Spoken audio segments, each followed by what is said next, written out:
Good morning and welcome. We're excited to have each and everyone here with us this morning, especially those who might be visiting with us. We're especially excited to have you here, honored that you are here with us this morning. This morning I want to talk about something that it's a little bit, it's not different, but it hits me pretty close to home. And the reason is because it's something that I know I lack in. Something I know that I need to work on a lot. I'm sure that there are more than just me who know that this is an area we need to work on. But before we actually talk about what that is, I want to ask us some questions. Do we ever go a week where we lay our head down on Sunday night, and when we wake up on Sunday morning, the following Sunday morning, we think to ourselves, where did my week go? And we realize that so much time has passed, and yet can we really recall everything that we did in that past week? Do we know everything that we did or where all our time went? I'll tell you right now, there's weeks that go by and I think, I don't know what just happened. Because it went by so fast. I understand I'm not going to be up here and I'm not going to say, hey, here's an excuse that we can use when we do something or lose track of time. That's not what I'm saying. What I'm saying is that we need to be aware of it. Aware of where our time goes. Because often I know for myself, when I lose track of time, what ends up being forgotten is benevolence. What ends up being forgotten is this thought of taking care of each other. That's where I end up forgetting. This morning we're going to talk about this. But in order for us to talk about benevolence in a Christian's life, we first need to come to an understanding of what does it mean to be benevolent. Because when we look at what it means, I did a survey this past week. I did it through texting, a lot of people. I did it through putting it out on Facebook, asking one very simple question. And I want to make sure that I read it word for word in the way that I asked it and not paraphrase it. What I said was, what does benevolence mean? That's the question that I asked. And you know what came back was a whole array of different things. Because some people came back and they said, okay, it means giving. Some people came back and they said it means need. Some came back and said it means how we treat others by monetary needs or physical in some way, usually to someone in need. Helping the needy or less fortunate. Doing good and teaching others. Goodwill and being charitable. Desire to do good to others. Aiding a Christian in need. Giving to the needs of others and not expecting anything in return. Giving from a place of kindness, not out of a feeling of necessity. One person, a friend of mine, responded back, and instead of saying what he thought it meant, he just gave me the definition. He said from Thayer it means goodwill and kindness. And when I thought about this thought of benevolence, I realized this is something we need to hear. This is something I need to hear, and I need to be reminded of. But we need to come to an agreement of what we're going to talk about this morning. Because there's a whole host of different things and ways people see benevolence. And what we're going to look at is the fact that benevolence is helping. Benevolence is helping those in need through this goodwill and kindness. That's what we're going to recognize benevolence as this morning. And why am I saying it this way? Why am I saying this is what man thinks? And why am I saying this is what Thayer puts in? And the reason I'm saying it this way is because when you look in the Word of God and you say, I want to see what the Word of God says benevolence mean, you're not going to find it in there. This word it's not in there. If you look into the King James Version, you find it one time, and the one time that it's used is talking about the benevolence that a husband is to show to his wife. This goodwill, this kindness, the way in which he ought to treat her. So we need to look at this word and recognize this is what we're going to be talking about. So what does it mean to show benevolence? how are we going to be showing benevolence? And where does it really start? Because in order for us to do something, we have to know where does it actually begin. And sometimes this might be the part that we actually forget about. Not saying it's always the part we forget, but it might be. You see, if we forget sometimes that benevolence requires multiple parties. You might be thinking to yourself, wait a second, how does it require multiple parties in order for me to help somebody? Because in that statement alone, there was two parties. For me to help somebody, there's always two parties. There's going to be the one who is in need, and there's going to be the giver. There's going to be the one who sees to that need. We need to recognize this. But recognizing that there's one who is in need, we have to recognize something else. That benevolence is always going to begin with humility. And I don't mean it's going to begin with humility when we're giving, because let's be realistic. Giving, that's on the back end of benevolence. When we actually do what we need to do and help others in need, that's on the back end of it. It begins with humility. And the reason it begins with humility, there was a friend of mine in Oklahoma. When I asked her this question, she said, part of the humbleness of being a Christian is being able to tell others when you need help and accept it. Being able to tell others when you need help. In order for us to be benevolent, we need to be able to tell others when we need. That's a necessity. We need to be telling others that we need help. We need to have this humility as one in need. Might think that's easy to do. When you're in need, you're going to be more humble. Well, are we? If somebody comes up and asks me, Jason, how are you doing today? What's our normal response? I'm good. I'm good. I'm okay. That's how we respond. What about someone comes up and asks you, hey, let's say I had a bad night of sleep. Someone comes up and says, Jason, how are you doing today? I'm tired. Let me actually tell you how I'm feeling, instead of this general response. Because as the one in need, we need to recognize what it says in Galatians, the 6th chapter, verse 2. Galatians 6th chapter, verse 2, we'll begin in verse 1. Brethren, if a man is overtaken in any trespass, you who are spiritual, restore such a one in a spirit of gentleness, considering yourself, lest you also be tempted. Bear one another's burdens, and so fulfill the law of Christ. Bear one another's burdens. In order for me to help and bear somebody else's burdens, in order for Mike to help and bear somebody else's burden, or Tad or Brittany or whoever you want to put in there, we need to know what that burden is. We need to know. So let's be ready to share. See, this is this thought of helping one another, bearing or knowing or being able to share. This isn't a new thought. Turn with me back to the book of Judges. All the way back to the book of Judges, we see benevolence. We see this going on. But we see a lot going on with it. Because in this story, the first verse through the 21st verse, in this part of the story, we find a man who has a concubine who has left. She has left for 4 months. And after 4 months, the man decides that he is going to go find her. So he leaves. He takes with him a servant and 2 donkeys. And when he goes to find her, he finds her at her father's house. And that's where we're going to pick up this story. He finds her at her father's house. And when he goes to leave, it takes him a few tries to finally leave.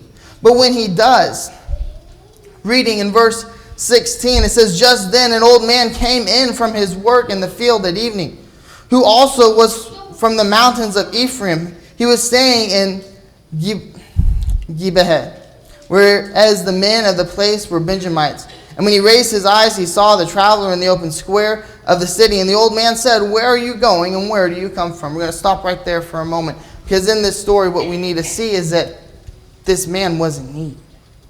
The master and his servant and the woman and the donkeys, they had a need.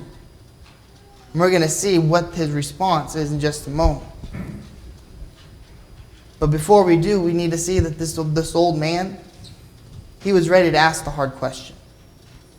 It doesn't necessarily seem that hard when he words it the way he does. He says, where are you going and where do you come from? But he opens up a conversation. He opens up a conversation for this man to be able to tell him he's in need. And then we find there in verse 18, he says, so he said to him, we are passing from Bethlehem in Judah toward the remote mountains of Ephraim. I am from there. I went to Bethlehem in Judah. Now I am going to the house of the Lord. Pay attention to this next part. He says, but there is no one who will take me into his house. He needed a place to rest. He was in need. And we find the response of the old man in verses 20 through 21, where he says, and the old man said, peace be with you, however, let all your needs be my responsibility. Only do not spend the night in the open square. So he brought him into his house and gave fodder to the donkeys, and they washed their feet and ate and drank. He said, here, let me take on that responsibility. You need help, let me help. Well, let's go to the New Testament. Let's see the example we have there. See, in this example, we don't find them asking, do you have a need? What we find is that they knew of it. There in Acts, the 4th chapter, verses 32 through 35. It reads, now the multitude of those who believed were of one heart and one soul. Neither did anyone say that any of the things he possessed was his own, but they had all things in common. And with great power the apostles gave witness to the resurrection of the Lord Jesus, and great grace was upon them all. Nor was there anyone among them who lacked, for all who were possessors of lands or houses sold them, and brought the proceeds of the things which were sold, and laid them at the apostles' feet, and they distributed to each as anyone had need. They distributed to anyone that had need. What does that tell us? Verse 35, it tells us that they shared their needs. We know that they shared their needs because the apostles found out that they had need behind what? Conversation. Communication. That's how we share if we have a need. But we also find that they gave the brothers and sisters an opportunity to aid them. We need to give each other opportunity, a chance to help one another. Verse 34, where it says, nor was there anyone among them who lacked, for all who were possessors of lands or houses sold them and brought the proceeds of the things which they sold. They answered the need. Which brings us to the next point. While we might know that there are the ones who have the need, we as Christians need to act on that need. We need to act as the brethren do in Acts. We need to act as the old man did in Judges. And do something about the needs the people have. Do something and show this goodwill and kindness. Because knowing, it's interesting, we're still at the beginning part. Knowing that someone is in need, that's still at the beginning of it. And the reality of it is that that's the easy part. It's easier for us to know. Turning over to Luke, the 10th chapter, verses 30 through 37, we have the story of what's often referred to as the Good Samaritan. I put it on the board as the benevolence of the Samaritan.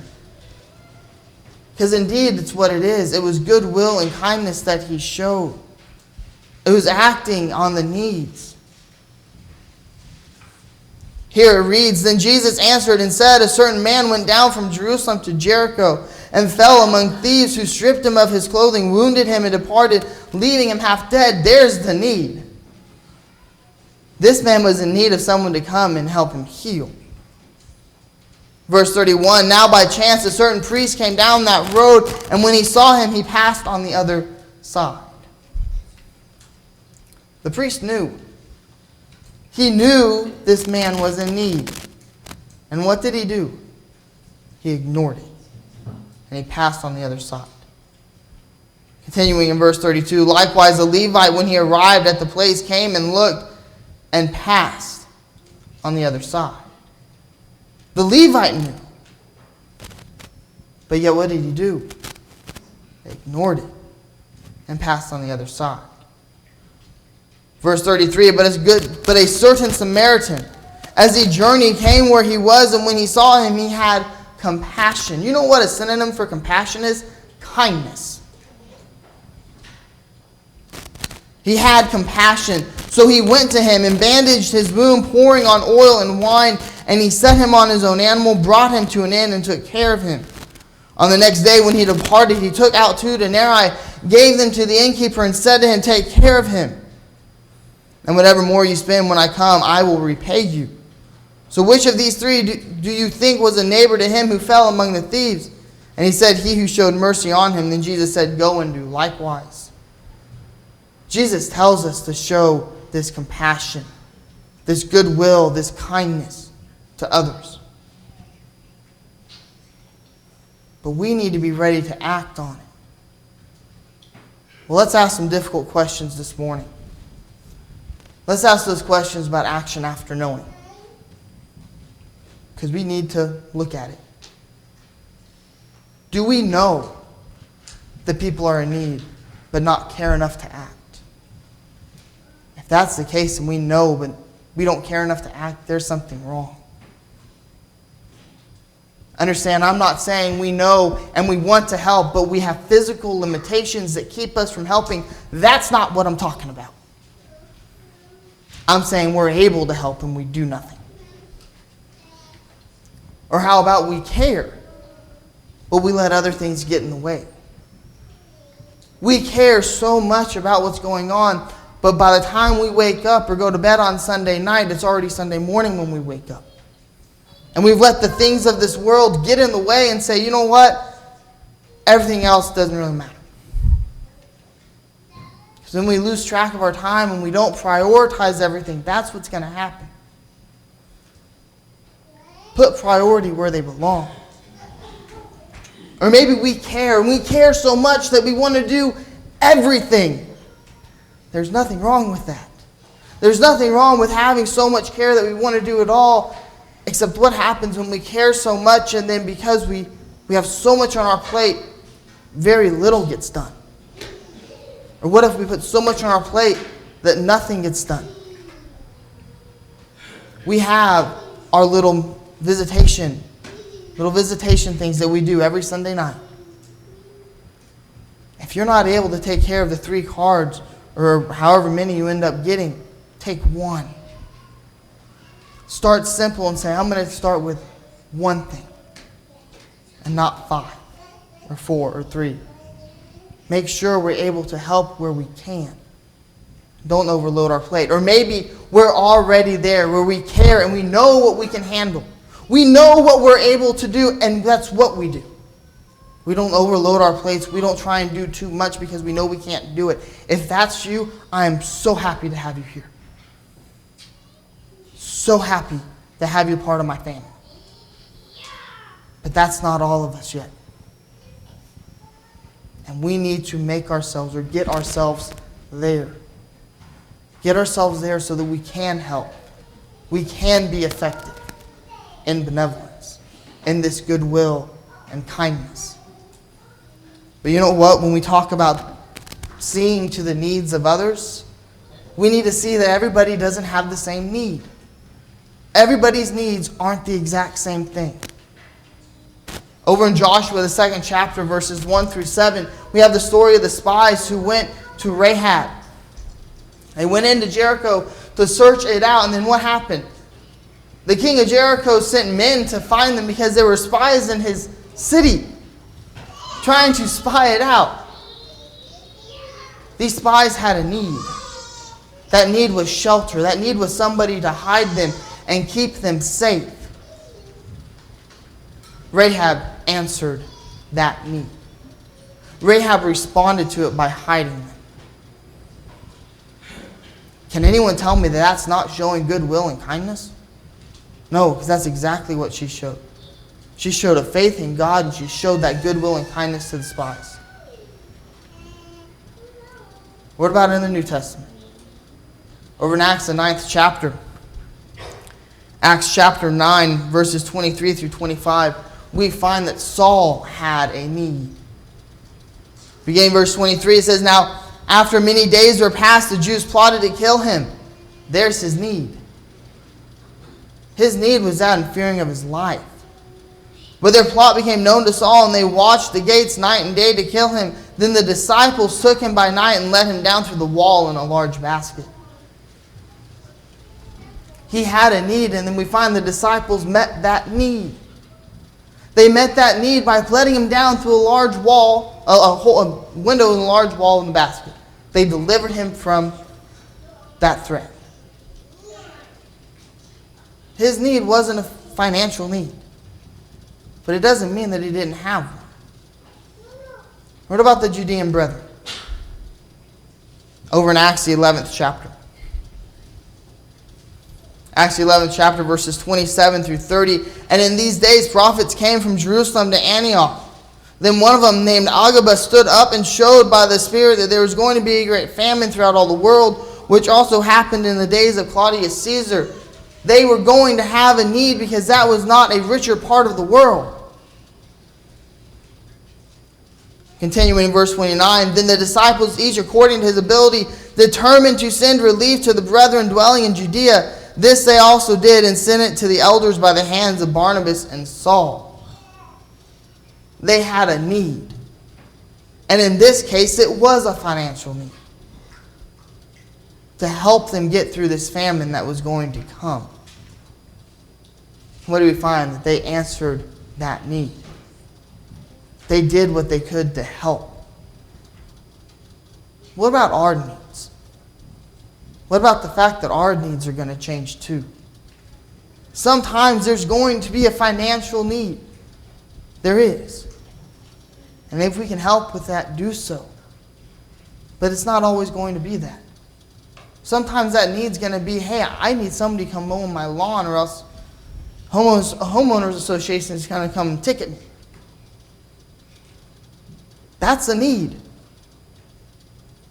Do we have the goodwill and kindness to answer it?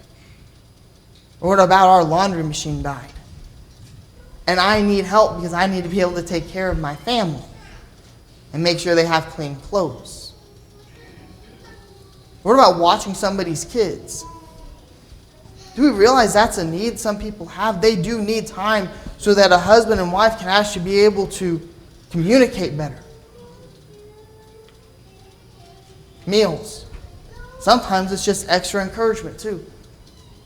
Sometimes they just need that phone call of somebody to call and say, hey, how are you doing today? Sometimes it doesn't take much. Sometimes they just need company. My grandma needs company. I see that when we go visit her. I know that she needs it. But I don't know how often needs get met. Sometimes we need fill in the blank, because there are a whole list of needs that we're not going to have time to go over. Recognize that needs change. Recognize that we need to do something about it. But when we do, we need to make sure that we have the proper mindset. We need to make sure that we're thinking about these things in the right way. Two of the things that people said was this. They said, giving to the needs of others and not expecting anything in return. Giving from a place of kindness, not out of a feeling of necessity. Do you know what these two things tell me? Love. Goodwill and kindness and love. So let's keep the proper mindset. Romans, the 12th chapter, verses 10 through 13. Verses 10 through 13, the New King James Version reads this way. It says, be kindly affectionate to one another with brotherly love and honor, giving preference to one another, not lagging in diligent, fervent in spirit, serving the Lord, rejoicing in hope, patient in tribulation, continuing steadfastly in prayer, distributing to the needs of the saints, given to hospitality. English Standard Version says it this way, let love be without hypocrisy. Finishing the same way, distributing to the needs of the saints. Let our love, let our goodwill and kindness be without hypocrisy. What does that mean? It means make sure that there's love there. We're going to talk more about that here in just a moment. But when we do these things and we do them without love, 1 Corinthians 13 tells us what we are. In verse 1 it says, "Though I speak with the tongues of men and of angels, but have not love, I become sounding brass or a clanging cymbal." You ever give a kid cymbals? No. Why? Because it's annoying. Do we want to become that annoying person? No. Do we want to become that useless person? No. What about in verse 2? Where it says, "And though I have the gift of prophecy and understanding all mystery and all knowledge, and though I have faith so that I could remove mountains, but have not love, I am nothing." I have all faith so that I can remove mountains. But if I don't have love, I'm nothing. Verse 3 gives us an example of doing good for others without love. Where it says, "And though I bestow all my goods to feed the poor, and though I give my body to be burned, but have not love, it what? It profits me nothing." Make sure that we're doing it with the proper love and not with that of hypocrisy. Over in Deuteronomy, the 15th chapter. Deuteronomy, the 15th chapter, verses 10 and 11, it leads us into this thought of how do we do something with love, without hypocrisy. What does that mean? There it says, "You shall surely give to him, and your heart should not be grieved when you give to him. Because for this thing the Lord your God will bless you in all your works and in all to which you put your hand. For the poor will never cease from the land. Therefore I command you, saying, you shall open your hand wide to your brother, to your poor, your needy in your land." Doing something and letting our hearts not be grieved. Do we ever feel like it's really hard to give that person that money when they need that help? Man, I don't want to let go of my own money. I have worked hard for this. That's letting our heart be grieved. Do we ever think, okay, I know such and such needs help on their house today, but man, I've had a hard week. I just want to stay at home and watch some TV. That's letting our heart be grieved. Or going and doing something and then thinking, man, why am I here? There's so much more I could be doing. That's letting our heart be grieved. Don't do that. Recognize it as what it is, doing these things not because we feel like we have to, because we have the opportunity to. Not doing these things thinking, what am I going to get in return from this now? No. Doing these things thinking, okay, this felt good. This was the right thing to do. We talked 2 weeks ago about boasting. We're not going to spend a lot of time here in Matthew 6. But we are going to draw our lesson to a close with it. Matthew chapter 6, verses 1 through 3. "Take heed that you do not do your charitable deeds before men to be seen by them. Otherwise you have no reward from your Father in heaven. Therefore when you do a charitable deed, do not sound a trumpet before you, as the hypocrites do in the synagogues and in the streets, that they may have glory from men. Assuredly I say to you, they have their reward. But when you do a charitable deed, do not let your left hand know what your right hand is doing, that your charitable deed may be done in secret. And your Father who sees in secret will himself reward you openly." Don't let these deeds be done to make sure everybody sees them. That's love with hypocrisy. Do these deeds because it's the right thing to do. It doesn't matter if man sees what I do or not. This is the right thing to do.